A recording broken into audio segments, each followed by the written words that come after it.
Pourquoi Kylian Mbappé sera-t-il sur le banc en demi-finale contre l'Espagne?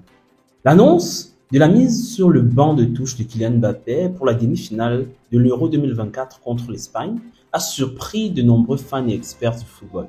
Pourtant, cette décision prise par Didier Deschamps, entraîneur de l'équipe de France, repose sur 4 raisons clés qui sont liées à l'état physique du joueur et à la stratégie de l'équipe. Alors, si tu souhaites connaître ces 4 raisons, elles sont les suivantes. N'hésitez pas de cliquer sur le bouton j'aime de la vidéo si elle vous plaît. Et si vous êtes nouveau, n'oubliez pas de vous abonner et d'activer la cloche de notification pour ne rater aucun de nos prochains contenus. À tout de suite. Tout d'abord, Kylian Mbappé a accumulé une grande fatigue musculaire au cours des derniers matchs. Lors de la confrontation contre le Portugal, en quart de finale, il a montré des signes de fatigue évidents, en particulier durant les prolongations. Selon les informations collectées par le site Foot Mercato, Didier Deschamps a expliqué que Mbappé était fatigué et qu'il était en difficulté même s'il aurait pu être tireur potentiel lors de la séance de tir au but. La première raison de le laisser sur le banc est donc en partie une mesure de précaution pour éviter une blessure qui pourrait compromettre non seulement le reste du tournoi, mais aussi les engagements futurs du joueur avec son club, le Real de Madrid.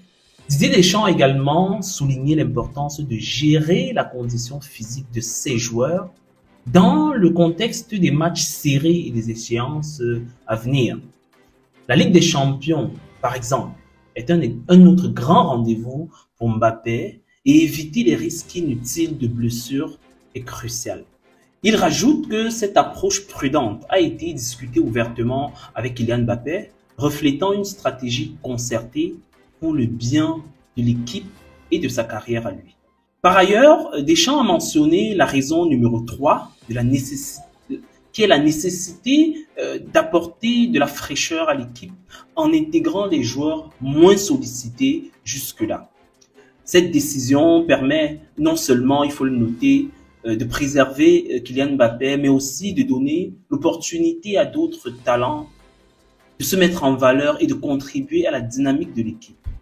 La rotation est essentielle pour maintenir un haut niveau de performance tout au long du tournoi, comme chacun de nous le sait. Enfin, des discussions autour de la décision de Didier Deschamps ont également porté sur les aspects tactiques.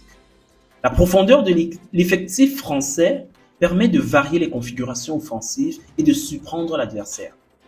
En mettant Mbappé sur le banc, Deschamps pourrait également préparer une entrée en jeu stratégique du joueur en seconde période afin de profiter de sa fraîcheur et de sa capacité à faire basculer le match en sa faveur lorsque les défenses adverses sont déjà éprouvées. Loin de lui donc l'idée de privilégier les intérêts du club de Kylian Mbappé, le Real de Madrid, au détriment de ceux de la France, bien au contraire. Cette décision stratégique de Didier Deschamps est multifactorielle, combinant la gestion de la fatigue et de risques de blessure, la nécessité de rotation de l'effectif et des considérations tactiques pour maximiser les chances de victoire contre l'équipe espagnole redoutable. J'aimerais toutefois savoir ce que vous pensez de cette décision. La France pourra-t-elle s'imposer sans Kylian Mbappé dans le 11 de départ? Laissez-nous vos avis en commentaire et n'oubliez pas de vous abonner à la page pour plus d'actualités sur l'Euro 2024. C'était Aurel Simon pour Griotis TV.